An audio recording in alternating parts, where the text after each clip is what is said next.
Estás escuchando Milenio 3 por Aluka Nanika. 3 y 7 minutos. ¿Reconocéis esta música? El bebé de Rosemary, La semilla del diablo. Una banda sonora propia de una historia de terror. En un edificio, en un piso, una extraña agrupación o secta y la sombra del maligno.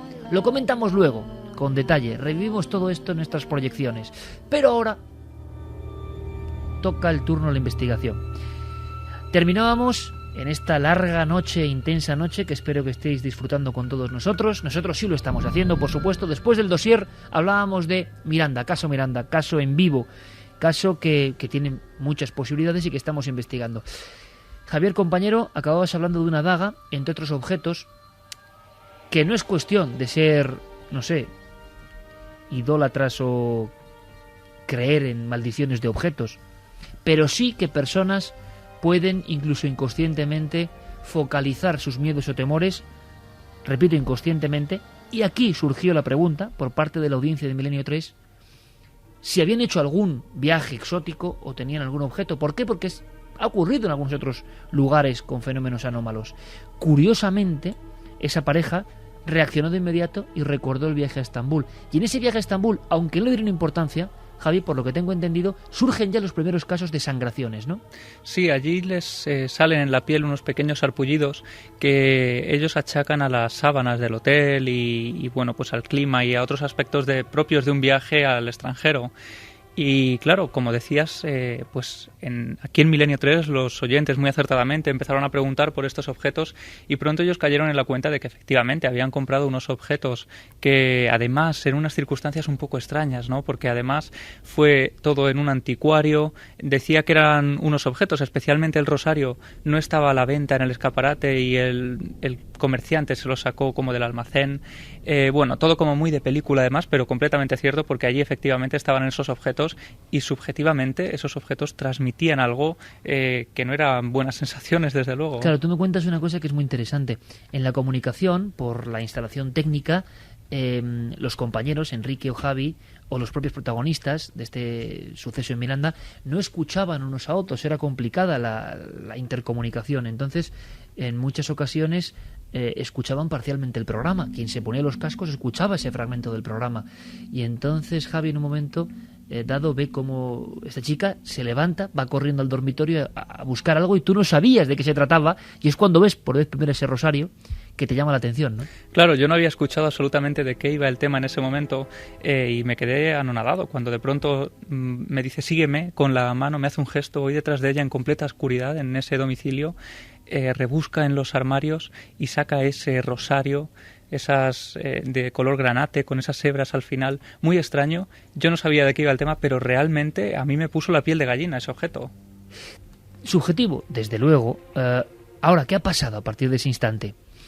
Médicamente parece que hay una serie de dolencias que se pueden explicar. No les había ocurrido nada hasta ese 6 de octubre, en el momento en que empiezan los fenómenos, los armarios de la cocina, todos abiertos, de par en par, y diferentes cuestiones que tienen que ver con la electricidad de la casa.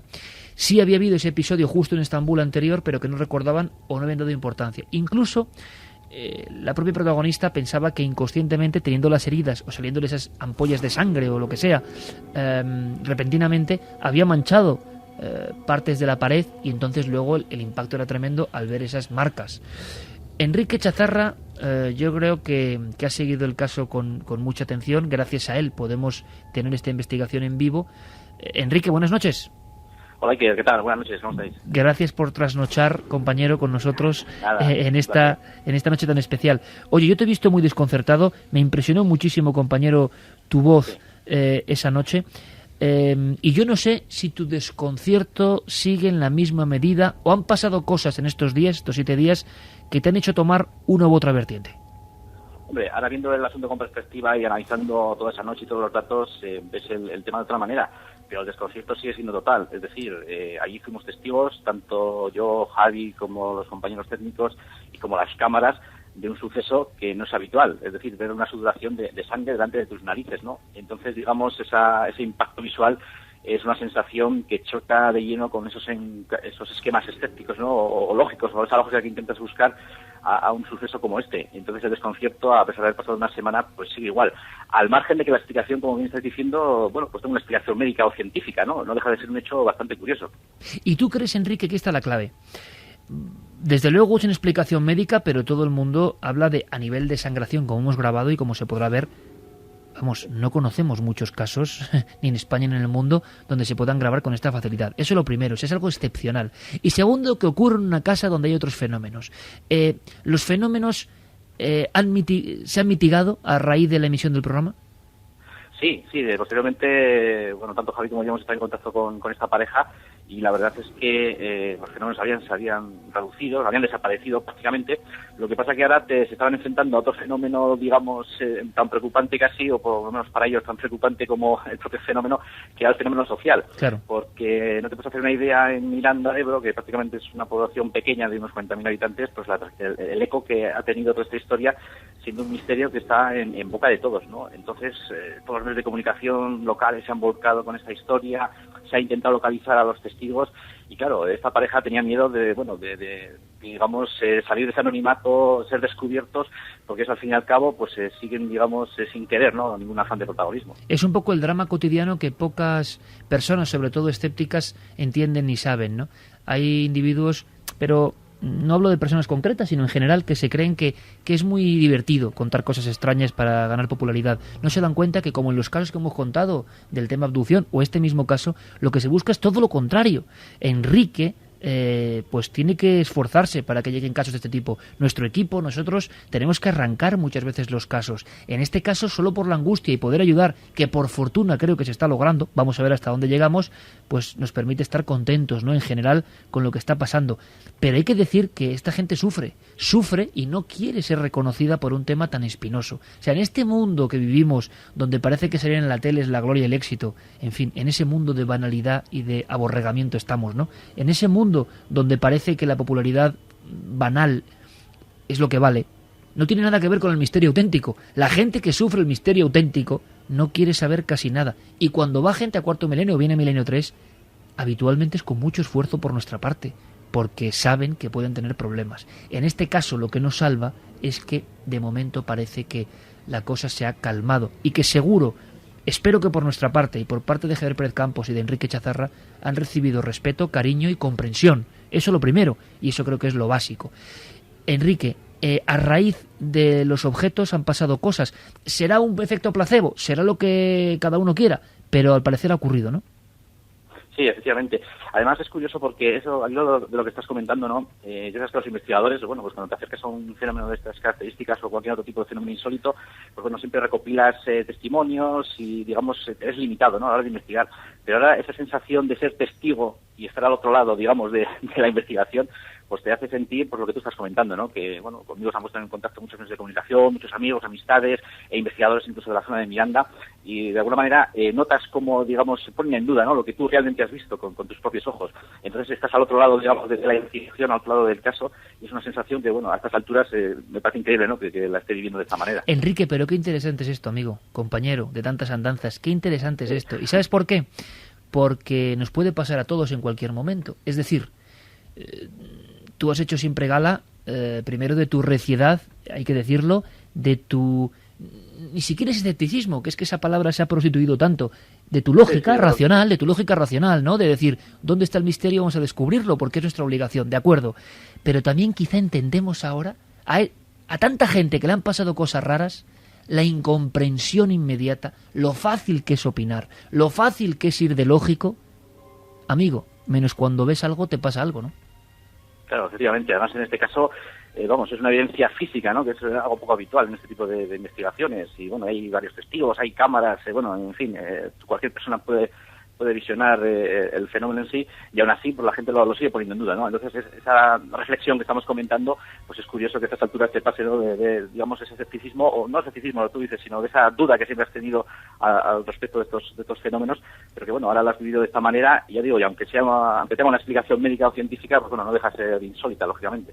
Enrique, ¿esos objetos han sido donados o se han ido de ese puñado de objetos diferentes de los que hablamos del viaje a Estambul, han sido donados o enviados a una mezquita, según tengo entendido, ¿verdad? Y a partir de ahí, sea por lo que sea, se ha calmado la situación, tanto en la testigo como en la casa?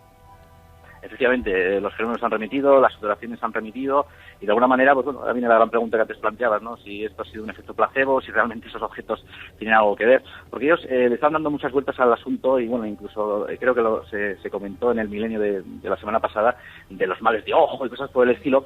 Entonces, se veían como un poco reacios a pensar, bueno, si esto no es un mal de ojo, como nos habéis comentado, ¿cómo va a ser cuestión de un objeto maldito, ¿no? Entre comillas, o por decirlo de alguna manera. Entonces, a pesar de las dudas que tenían, pues bueno, se han deshecho de los objetos, y lo cierto es que han remitido. No sé si por sensación de que ellos han quedado mucho mejor, o porque efectivamente, pues bueno, el tema iba por esos derroteros. Javi, tienen que pasar unas fechas, pero hay una cosa que yo no sé si el gran público ha comprendido en su intensidad. No solo es que Enrique Chazarro o Javier Pérez Campos hayan grabado, hayan asistido a esto, que podemos luego hablar, bueno, ¿qué pasa? ¿Que es ilusionismo? No lo sé, pero habrá que verlo. No es habitual que un equipo en vivo grabe todo esto, pero menos habitual es que un profesional como Aitor Curiel, de la Sociedad de Criminología, de Ciencia Criminológica Española, un médico forense como él, pueda tomar muestras en vivo y él mismo vea lo que está ocurriendo.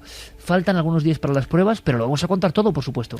Sí, en estos momentos, estos días de atrás, se están llevando a cabo en los laboratorios los análisis de esa sangre. Se va a determinar si realmente es sangre 100% seguro. Se va a determinar si esa sangre es del cuerpo de Leticia o si es del cuerpo de Alberto. La sangre de la pared, es decir, se ha recogido muestra de absolutamente todo y lo vamos a comprobar dentro de poco tiempo. Enrique, yo quiero agradecerte como siempre, pues todo realmente, y que estés ahí siempre, como un gran compañero que eres, y que seguiremos muy atentos, y sobre todo, calma para esa familia. Ojalá los fenómenos sean un recuerdo, ojalá nuestra intervención, por H o por B, me da exactamente igual, pero haya servido para algo, y me gusta mucho, sinceramente, verte con ese desconcierto, ya me conoces. Un abrazo muy fuerte, compañero, nos vemos dentro de muy poco. Igualmente. Un abrazo a todos, gracias.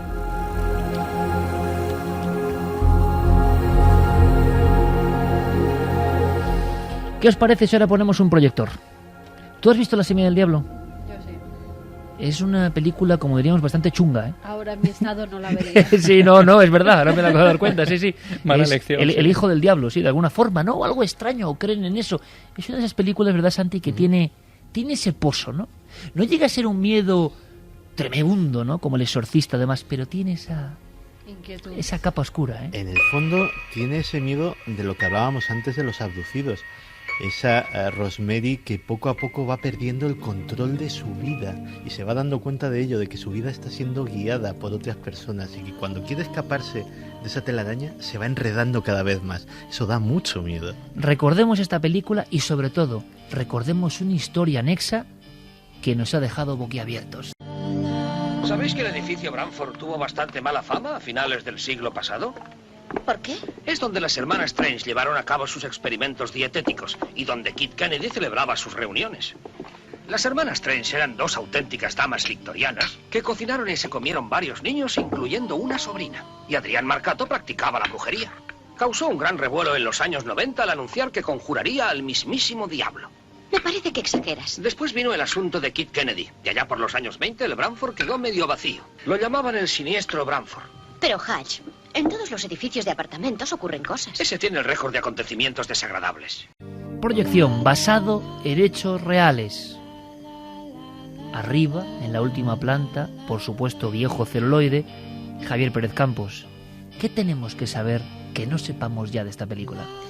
Bueno, pues esta película de Roman Polanski, ya una obra maestra sin duda que yo he degustado hace poco además, no es realmente un basado en hechos reales al uso porque no se abusó además de ese letrero tan sugerente en el cartel de la película. Sin embargo, en este mundillo del cine y del misterio sí que se habla de cómo Roman Polanski tuvo conocimiento de esta historia real que hay tras la película y le impactó tanto que llegó a hacer la película basándose en esta historia.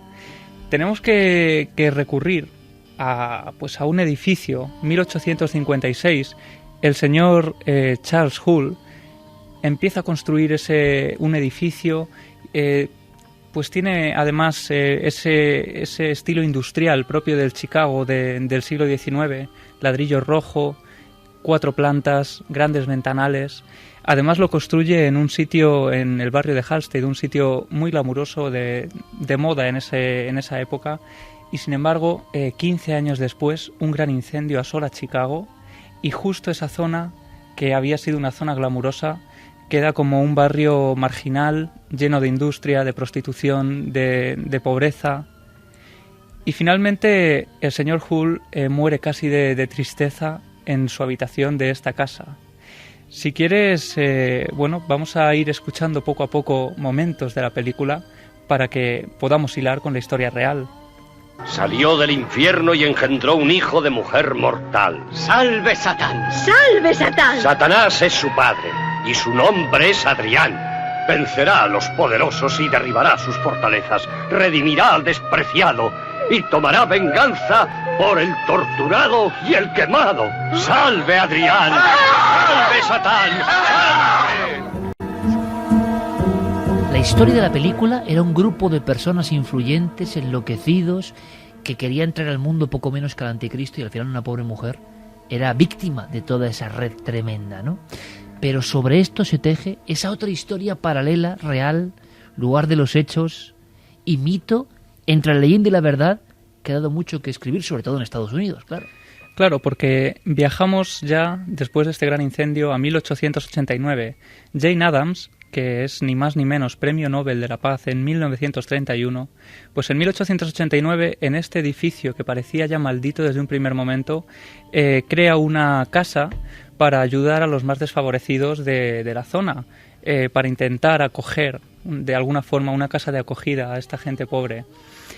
Claro, de pronto llega a ese lugar una mujer que deja, casi como en las películas, ¿no?, en un cesto a un bebé, y ese bebé empieza a dar lugar a todo tipo de habladurías, porque se dice que esta mujer era una mujer devota católica y su marido era un ateo profuso, que además habían tenido 12 hijas, y su padre en el último momento, ya cuando su mujer estaba embarazada, había casi maldecido, había dicho que preferiría introducir al diablo en su casa a tener otra hija que molestara, que era poco más que lo que hacían las otras 12, como él aseguraba, ¿no?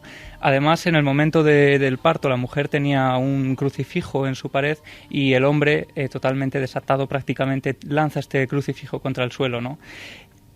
Si quieres vamos a escuchar, porque hemos hablado con Adam Seltzer. Él es el autor de un libro llamado Los fantasmas de Hull House, y él empieza a contarnos ya cómo empieza a desarrollarse toda esta historia.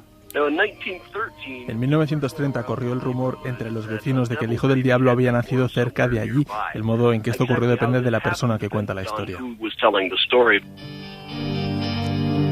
¿Me quieres decir que todo este sustrato de la creencia irracional en un ser extraño luego fue aprovechado para generar también toda esa obra cinematográfica? Claro, toda esta historia de cómo la mujer da luz a ese bebé en extrañas circunstancias, con toda esta historia tan rocambolesca de fondo, de esta pareja tan curiosa, ¿no? Un ateo y una devota católica.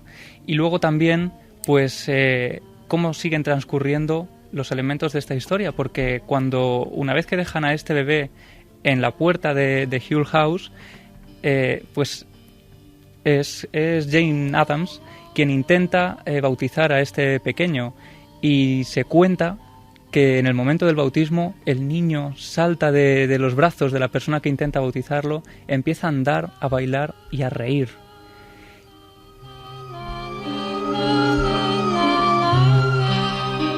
Y lo más curioso de esta historia es la apariencia que tenía este bebé. Vamos a volver a escuchar a Adam Seltzer, que es nuestro guía en esta historia tan interesante y tan desconocida. Según cuenta la historia, el bebé nació con una piel con escamas, cuernos, cola y pezuñas. Algunas personas incluso dijeron que caminando cerca de Hull House lo vieron asomado en el ventanal de la azotea porque vivía allí. Parece ser que una vez que el niño había mostrado estas dotes tan fuera de lo normal, completamente atemorizados y por supuesto sin querer acabar con la vida de un bebé, pues lo encierran en la azotea de Hull House, que es donde acaba muriendo este bebé. Mucha gente que afirmaba, e incluso de días como hoy prácticamente, que siguen caminando por Hull House y ven esa cara casi demoníaca asomándose desde el ventanal de la azotea. Lo más terrible, para que os hagáis una idea, es el fenómeno social que se desata con toda esta historia, y esto es algo totalmente contrastable, porque se arremolinaban cientos y cientos de personas en las puertas de Hull House cada mañana de ese 1930 pidiendo ver al Hijo del Diablo, y de hecho eran muchas las noches que, haciendo cola para las primeras horas de la madrugada, intentar incluso vender o pagar dinero para comprar entradas y ver a ese bebé, se arremolinaban en esas puertas centenares de personas. Imagínate esa escena de personas con velas, además, con pequeñas hogueras, intentando calentarse para ver al Hijo del Diablo. Y tenemos, Javi, algún último documento del autor de esta investigación que, lo dicho, nos deja sin palabras. Sí, porque, bueno, lo más probable, ¿no?, es que toda esta historia tenga una base real, que sea la de un bebé con deformaciones graves que fuera donado por esas características y por esa creencia de que estas deformaciones traían malos augurios, y quizá acabó dando lugar a toda la historia que se creó posterior de la semilla del diablo. Pero lo más curioso es que la propia Jane Addams, recordemos, premio Nobel en 1931, premio Nobel de la Paz, vivió fenómenos paranormales dentro de Hull House, y es que la propia Hull House es conocida como la casa más encantada de todo Chicago. También se dijo que había una habitación que todo el mundo creía embrujada, y ella lo comprobó cuando en medio de la noche vio una mujer vestida con un traje antiguo mirando hacia su cama.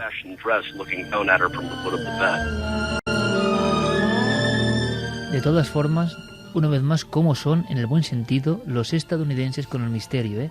Libros, documentación, investigación, luz y taquígrafo sobre la historia, sea mito o sea verdad. Hay un sustrato que generase quizá esa especie de exaltación. Estábamos imaginando con la mente escenas parecidas a las del Duende de Zaragoza, ¿no? Uh-huh. La calle llena, intentando en una cocina observar lo extraordinario. Pues aquí igual, con el hijo supuesto del diablo. Y fíjate también, un último detalle, esta habitación concreta era la habitación en la que se decía que había muerto Charles Hull, donde había dado su último suspiro, y muchos de estas personas que acudían en busca de ayuda desesperada, que intentaban no dormir en la calle, habían pedido incluso que se les cambiara de habitación porque habían vivido todo tipo de fenómenos ahí dentro. Y de hecho, un último detalle es que durante varios años, en la escalera principal de Hull House, permaneció un gran barreño lleno de agua, por esa creencia ancestral de que los espíritus no podían traspasar ese agua.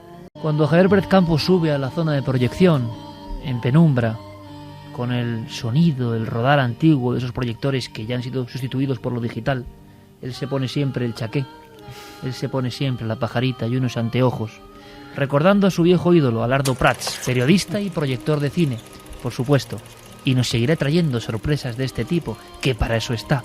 Javier, hasta la próxima, amigo. Muchas gracias, Iker. Madre mía, vaya historia. Siempre aprendemos cosas, incluso en la noche, en la más larga. Rápidamente, Santiago Camacho, como siempre, con un sí o un no. Santi, me dices que vamos a hablar del Minority Report de verdad. Claro, Javi nos habla de películas basadas en hechos reales, y yo os voy a hablar de películas que se conviertan en realidad. Bueno, pues todo oídos. Eso sí, antes una cosa importante. Lo que ha pasado en el mundo de Internet. Casi como bisagra de las proyecciones de Javier Pérez Campos, con ese sentido añejo. Es que la propia historia, el propio barrio de Chicago, lo que decía la gente, el celuloide, todo es un tiempo. Bueno, pues pasamos de ahí en salto mortal. Antes de escuchar a Santi Camacho, escuchamos a otro de nuestros colegas, a otro de los miembros de este equipo de personas que disfrutan tanto haciendo radio. Diego Marañón, ¿qué ha pasado? Y ha pasado mucho en la red en estos últimos 7 días, amigo. ¿Qué aspecto tendría el mundo si lo contemplásemos viajando a la velocidad de la luz? Dos físicos de la Universidad Nacional de Australia afirman que veríamos la realidad acompañada de una serie de extraños efectos visuales. Para que todos nos podamos hacer una idea y con la ayuda de superordenadores, han creado una precisa animación que la NASA colgaba en su web hace unos días. Los objetos parecen amontonarse frente a nosotros, se crea una especie de efecto Doppler y todo en general tiene una hipnótica pátina de irrealidad. Existe una velocidad cósmica. 300.000 kilómetros por segundo, también conocida como la velocidad de la luz. Se trata en definitiva de una impactante y curiosa experiencia visual que, tal y como apuntaba nuestro compañero Santi Camacho en Facebook, guarda muchas similitudes con el famoso túnel que describen las personas que han sufrido experiencias cercanas a la muerte. Horsal Hall es una casa señorial situada en Manchester, Inglaterra. Entre otras muchas cosas, fue el escenario de la novela Guy Fawkes, escrita por William Harrison en 1842. De hecho, la leyenda cuenta que la conspiración de la pólvora fue planeada en esa casa. Sin embargo, no es la única historia inquietante que planea sobre sus cimientos, porque este edificio es famoso sobre todo por los espíritus que, según muchos, residen allí. Orson Hall se remonta al siglo XII, es probablemente una de las mansiones de madera mejor conservadas del país y por supuesto este lugar está encantado. Difícilmente encontraría un edificio con fantasmas tan antiguos, con todo el sufrimiento y las vicisitudes que se han dado aquí. Según se cuenta, en numerosas ocasiones se ha visto una misteriosa dama blanca paseándose por el gran salón y la figura de una niña bajando por las escaleras. Pues bien, para todos aquellos que si no lo ven no lo creen, existe una webcam online 24 horas al día y cuya imagen se actualiza cada 15 segundos. Así que si te decides a hacer guardia y si consigues ver algo inusual, desde la misma web tienes también la opción de compartir directamente la foto con otros internautas. El propio Julian Assange lo confirmaba esta semana en rueda de prensa. El bloqueo ha privado a la organización de decenas de millones de dólares en donaciones, en un momento en el que nuestros costes son sin precedentes debido a las alianzas editoriales en más de 50 países y con 90 medios de comunicación y organizaciones de derechos humanos. Wikileaks, la organización que causó un impacto global hace un año con la divulgación a través de la red de centenares de miles de cables diplomáticos con información clasificada, está al borde de la desaparición por el boicot de empresas financieras de Estados Unidos, el país más perjudicado por sus revelaciones. El fundador del portal aseguró en Londres que el cierre de Wikileaks podría ser definitivo si a comienzos de 2012 se ven incapaces de recaudar fondos levantando el bloqueo impuesto por diversas entidades de pago o mediante otros métodos alternativos.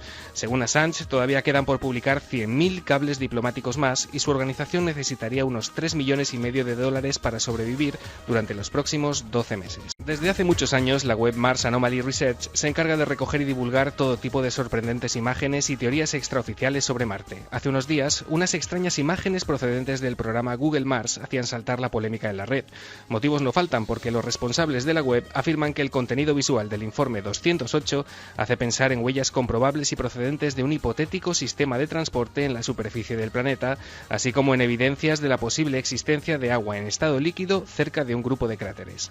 En el futuro próximo, los expertos esperan comprender la naturaleza de estos torrentes que pueden ser factor clave para la existencia de vida en el planeta rojo. Según el investigador Joseph Skipper, en algún momento este tipo de pruebas y sus implicaciones van a tener que ser tomadas en consideración por la comunidad científica. Teníamos dos encuestas importantes que hay que recordar en este punto exacto de la noche de 3 horas y media de radio, con esta sintonía preciosa que recupera Jeremy Martínez. Mike Oldfield. La primera del debate de la semana en Milenio 3 son las abducciones, una experiencia real, sí, 67,6% y va subiendo, no 32,4%. Yo esperaba un resultado a la inversa, Santi. Sí, pues abducciones clásicas hablamos, sí. Sí, o sea, y la gente deduzco que está diciendo sí, es decir, son seres extraterrestres los que cogen a estos señores y se los meten en sus naves. Es muy llamativo, efectivamente, el resultado. Pero en esa página web, en ikerjimenez.com, tenemos otra encuesta. Ya saben que nos pueden ayudar a esas encuestas del siglo XXI para cuarto milenio. Las experiencias cercanas a la muerte indican la existencia de un más allá. Además, Iker, nuestras vías de contacto están abiertas para que cualquiera nos cuente la experiencia, si es que la ha tenido, sobre ese túnel que se suele ver en una operación, que estás entre la vida y la muerte, sobre esos seres familiares que parece que te vienen a buscar y en el último momento te dicen que no, que tienes que volver, que no es tu momento. Que nos escriban milenio3 con número @cadenaser.com, también a través del Facebook, de Twitter, en la nave del misterio, que nos dejen sus mensajes en www.cadenaser.com, porque vamos a recopilar muchas de esas experiencias cercanas a la muerte y las vamos a contar en el programa. Vamos, lo que pintó el Bosco en 1505, ese túnel hacia el más allá y al final alguien que extiende su mano y que nos saluda, esa visión que está desde el principio del tiempo inserta ¿en dónde? ¿En nuestra mente? ¿O es verdad que hay una comunicación, un cable que va hacia el otro lado de la vida? Nuestra idea en Cuarto Milenio, como estamos haciendo últimamente con científicos y vamos a decir con investigadores creyentes y por supuesto con vuestras experiencias, ¿qué hay ahí? ¿Un reflejo cerebral? Se ha puesto muy de moda decir eso de el propio ojo genera un túnel y bla bla bla bla. Perfecto, yo no sé qué es. ¿O es la no evidencia, sino quizá muestra de que hay algo más. Podéis opinar a partir de ahora. Lo que hacemos, si te parece, y luego vamos con todos los mensajes de nuestros compañeros, amigos, amigas de Milenio 3, de todas las partes del mundo, es hacer, Geray, que suene ese piano que es himno, de ese otro mundo que se oculta, excepto a algunos investigadores audaces como Santi Camacho. Me dejaba esa clave, ¿no? Minority Report. De inmediato hacía el gesto que muchos estarán haciendo, de mover una especie de mandos invisibles u holográficos con los que ir atrás y adelante para prevenir el crimen. ¿Qué hay de verdad? Todo tuyo, Santi. Míreme.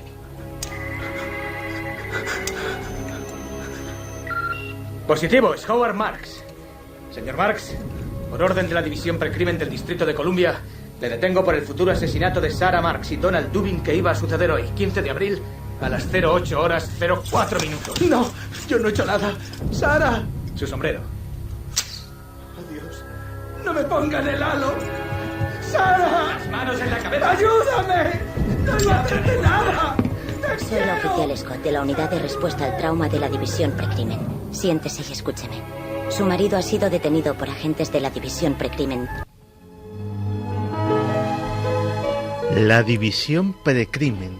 Imaginemos un mundo en el que se pudiera detener a la gente no por lo que ha hecho, sino por lo que se sabe que va a hacer.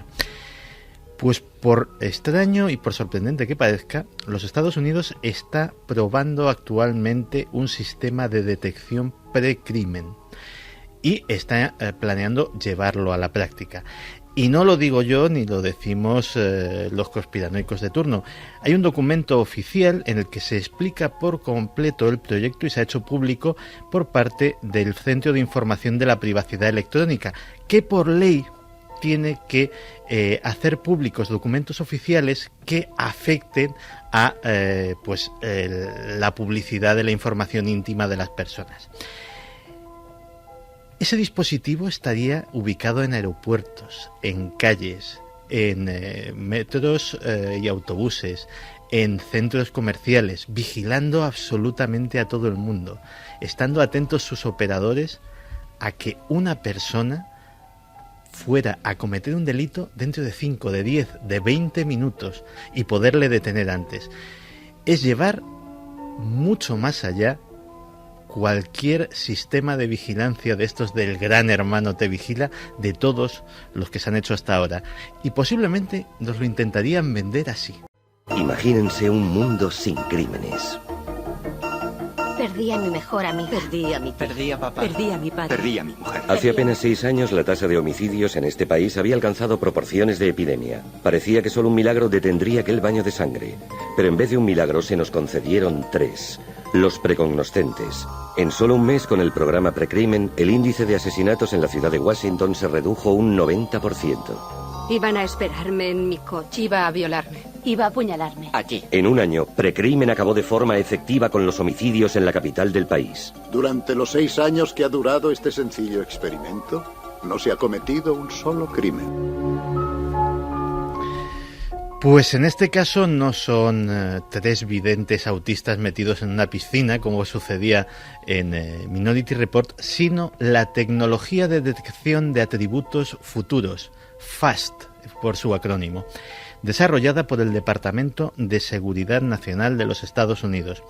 Un sistema diseñado para detectar a personas que tengan intención de cometer delitos, actos terroristas, agresiones violentas, etcétera, etcétera, y que hace unos meses terminó su primera ronda de pruebas en un lugar no revelado de los Estados Unidos. El FAST dicen que funciona como un detector de mentiras a distancia. Mide una variedad de indicadores fisiológicos que van desde la firmeza de la mirada hasta el ritmo de los pasos, pasando por la frecuencia cardíaca, el tono de la voz, etcétera, etcétera. Esos aparatos son cámaras que detectan no solamente la imagen del sujeto, sino que analizan absolutamente todo lo que le rodea. Y haciendo una extrapolación de cómo está ese sujeto, se puede de alguna manera leer sus intenciones futuras. Hasta el momento FAST solo se ha probado en condiciones, digámoslo así, de laboratorio. Se han prevenido algunos delitos, parece ser, pero no tiene ninguna capacidad de prueba en los tribunales, es decir, se puede parar a una persona, pero lógicamente esa persona decirle, bueno, te estamos vigilando, pero no se la puede detener, etcétera, etcétera. Lo que está planteando el Departamento de Seguridad Nacional es que ese sistema tenga capacidad probatoria y poder detener a las personas por lo que están a punto de hacer. Las tasas de precisión dicen que son muy prometedoras. Han valorado que sería un 70%. Y que, bueno, según las pruebas de campo vayan funcionando, lo irán ajustando para que la precisión sea cada vez mayor. Pero este es solo uno de los proyectos que tiene el gobierno estadounidense para conocer el futuro.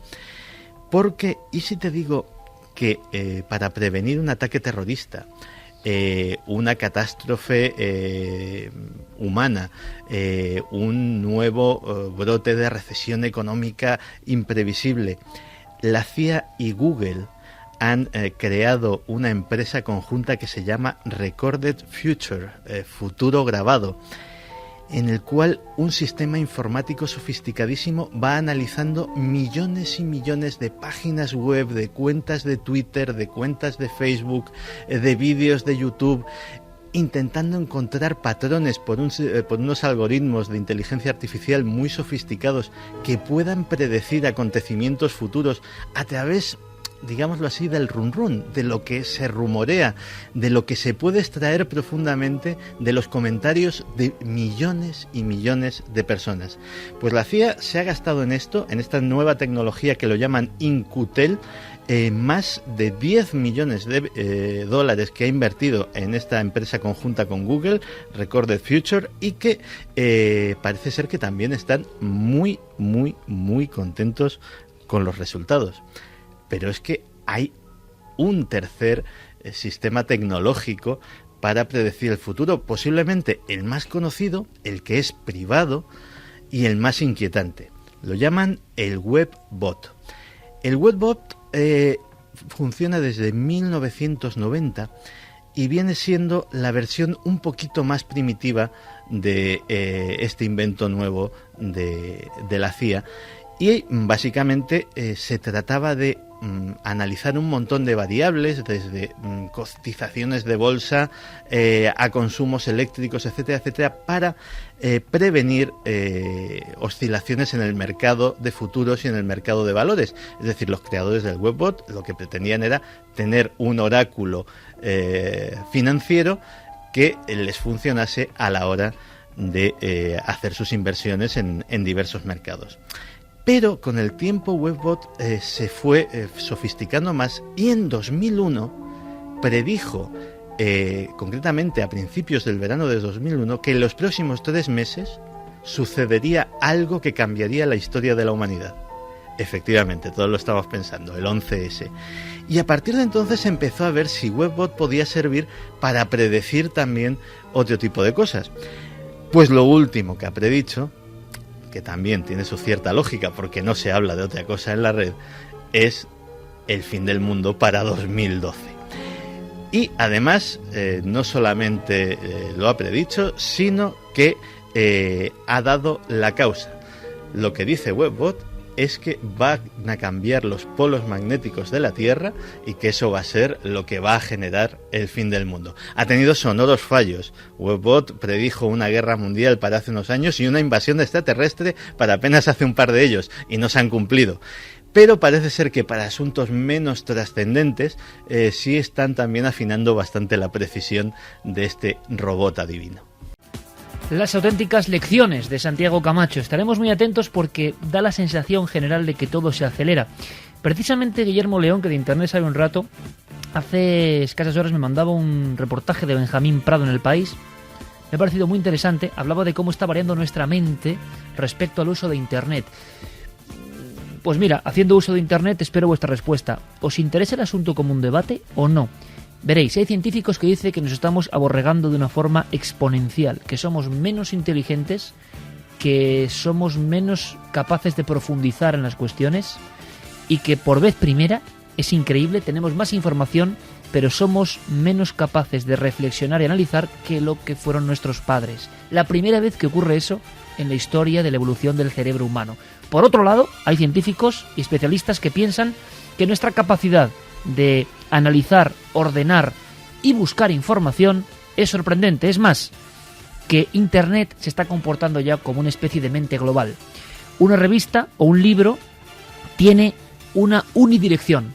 Sin embargo, cuando nosotros, investigando o por pasatiempo, estamos en Internet, estamos buscando páginas actuando como actúan las neuronas, de un lado a otro, buscando trazas, como el puro, es increíble, como el puro pensamiento. Estamos, y lo estamos viendo en los informativos, en los diarios, no se profundiza en casi nada, todo es impacto inmediato, todo es titular, se resumen libros en 140 caracteres, discos en una sola canción, todos tenemos suprainformación, pero ¿qué información? ¿Y lo que está pasando de fondo? ¿Dónde está la reflexión? ¿Dónde están los estudios sobre una materia? ¿Por qué se repite todo 150.000 veces en diferentes páginas? ¿Qué opináis? Internet está ayudando a la evolución de la mente, porque hay una cosa que es lógica: como herramienta para el bien no tiene parangón. Para investigar, para buscar, para analizar, para encontrar. Para el mal creo que ocurre lo mismo, ¿no? ¿Estamos analizando realmente lo que está ocurriendo en muchas mentes no muy sanas con la sobredosis de contenidos negativos? ¿La libertad lo ampara todo? Es un buen debate, ¿verdad? Dos posturas encontradas. Lo que está claro es que todo se está acelerando, como nuestra comprensión de la realidad se está acelerando. Madre mía, y tanto que se está acelerando. Uno ve la televisión de hace unos años, ahora como al segundo minuto no hayas enganchado a la gente, pero en las películas, los trailers, al minuto 1 tienen ya que verte onnubilado. Luego igual, y eso pasa mucho en el cine, se desinflan, ¿no? Pero todo es el anzuelo. ¿Y eso es lo correcto? ¿O no? ¿Estamos en un mundo de estímulos inmediatos, pero sin fondo? Cuestiones que dejo en el aire. Si os interesa, montamos un debate aquí, puro y duro. Vamos ahora con los últimos mensajes. Martín nos decía: conozco un caso muy similar de un amigo, pero en este caso sus propias fantasías o experiencias estaban centradas en el budismo. Sufría alucinaciones acústicas y visiones que apuntaba en una libreta. Sandra desde Zaragoza nos decía que trabaja en un geriátrico en Zaragoza y que la semana pasada vi algo imposible. Se aparece en los pasillos un señor de traje oscuro. Varios testigos ya lo han visto. Pues nuestra amiga Sandra, que por favor se ponga en contacto con nosotros y que nos dé más datos. Rafa dice: la canción de La Semilla del Diablo es un poco agridulce. Por un lado me encanta, pero por otro me da un miedo que no veas. Nos ocurre lo mismo. Emiliano y Rocío, que son de Argentina, dice que muy buen programa el de hoy, que le hacemos recordar las abducciones a la historia de Travis Walton, sí, que luego se hizo una película llamada Fuego en el Cielo. Saludos, amigos milenarios. Fuego en el cielo. Mil gracias a toda la gente que nos está escuchando desde fuera de España, Iker, que cada vez son más. Benito nos dice: ¿se ha dado algún caso de abducciones durante el siglo XXI? Bueno, es una buenísima pregunta. Pues sí, porque el último caso importante que tengo yo conocido es del año 97 en Irlanda. Pues ya no es siglo XXI. Y ya no es siglo XXI, efectivamente. o sea que desde entonces no conozco yo ningún caso de los gordos. Gran pregunta: ¿qué está pasando con las abducciones? ¿O no ocurren o ya no se cuentan? La historia de Julio F. no deja de ser apasionante, pero desgraciadamente hoy todos sabemos que los casos de falsos recuerdos bajo regresión hipnótica convierten a esta técnica en todo menos en fiable. Es posible que el testigo no esté simulando y que de verdad se crea lo que dice, pero por regresión es imposible demostrar que lo vivido sea real. En cualquier caso, sí resulta interesante que los casos de abducción hayan dejado de suceder así como así. ¿No habrán sido los supuestos extraterrestres de los años 60 y 70 simplemente una evolución de los vampiros y hombres lobo de épocas anteriores? Bueno, el arquetipo lo hemos comentado, ¿no? A lo largo de esta semana hemos hablado con especialistas como Jorge Cuadros, nuestro gran amigo embriólogo clínico y experto en hipnosis. Y claro, la hipnosis, que tiene para otro debate y otro programa.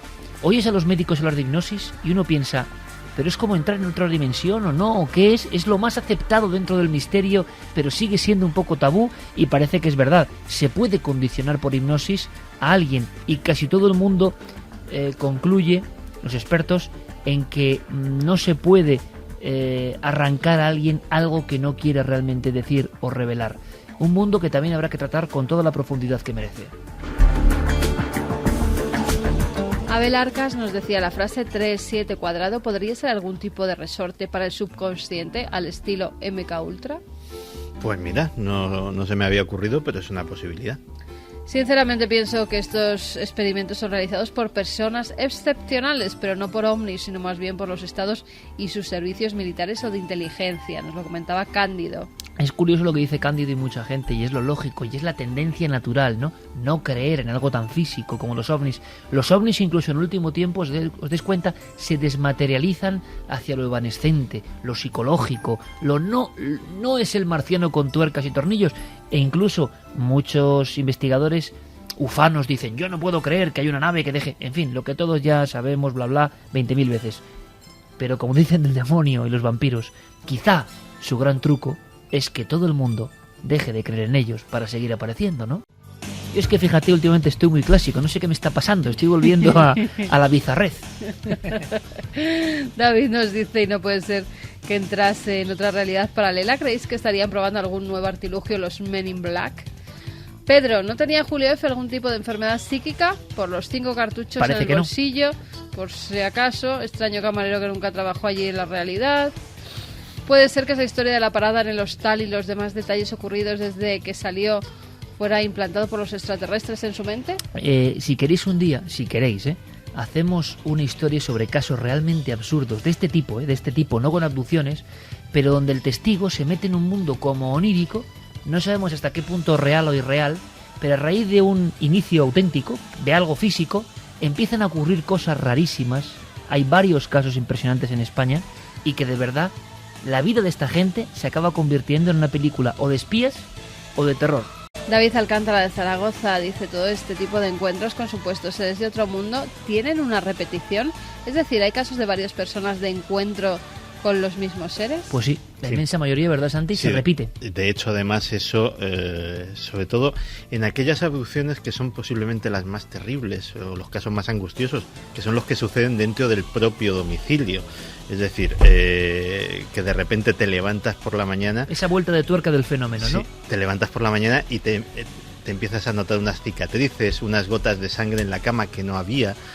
Y eso te va dando que pensar, acabas acudiendo a que te hagan esa regresión hipnótica y acabas sabiendo algo que no querías saber. Pues la angustia de esas personas es precisamente saber cuándo se va a repetir.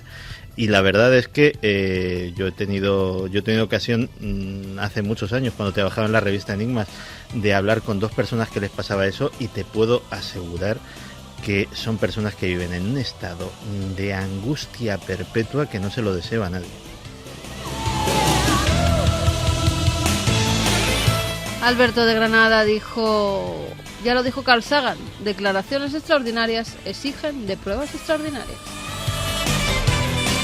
Y el gran Fernando Pessoa, el más importante poeta portugués y escritor portugués, decía, ay, es tan difícil creer solo en lo visible. Y nosotros, creyendo en muchísimas cosas, investigando en muchísimas áreas, nos despedimos. Han sido 3 horas y media de programa y de verdad, por lo menos a nosotros, compañeros, se nos han pasado volando. Santi, como siempre, un honor. Mañana nos vemos. Mañana nos vemos. Mañana con emisoras. Además, es verdad, mañana Misterios de las Ondas. Mañana mandamos un mensaje al espacio, amigos. Thierry Martínez, gracias como siempre. Un honor contar contigo y con tus músicas. Carlos, Fermín, gran trabajo, un abrazo. Javi, hasta la próxima. Hasta pronto, Iker. Espero que no con tanto miedo como últimamente, hijo mío, que te estás curtiendo en las peores batallas. Pero disfrutamos, sin duda. Plus de peligrosidad, piden por ahí. En fin, mañana nos vemos. Mañana nos vemos y queda en Cuarto Milenio, eso de las 12:30. ¿Y sabes con qué me quedo yo de todo lo que hemos contado? Dime. La fuerza de una imagen. Y para mí está el misterio. 2 ojos, un retrato y las cosas que se sienten mirando a esos ojos que tenéis ahí en la web en ikerjimenez.com. ¿Real o no?